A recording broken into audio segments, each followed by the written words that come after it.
ఆడపిల్లకి పెళ్ళి అయితే మరో కొత్త ప్రపంచం. కొత్త కోణంలోనే కొత్తగా ఆ ఇంట్లోకి పెళ్ళైన అడుగు పెడుతుంది. కానీ ఇంకో జీవితం ఉంటుంది కదా ప్రవేశించినట్లు. ఎంతో ఆనందంగా సంతోషంగా వెళ్తుంది.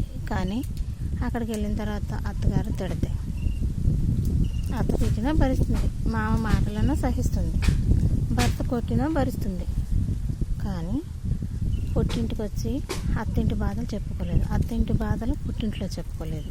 అది తక్కువైపోతాం కాబట్టి అత్తింటిలోనే చెప్పుకోలేము, పుట్టింట్లో ఎటు చెప్పుకోలేము. కానీ ఏం చేస్తుంది, కొన్ని బాధలు భరిస్తూ భర్త కొట్టినా తిట్టినా అట్లా ఉండి తర్వాత నా భర్తే కదా, నా బిడ్డలే కదా అని చెప్పి, నా పిల్లలే కదా అని ఆ బంధాలను బందీ అయిపోయి ఆ బాధలకు బానిస అయిపోయి బ్రతుకుతున్న స్త్రీమూర్తులందరికీ పాదాభివందనం.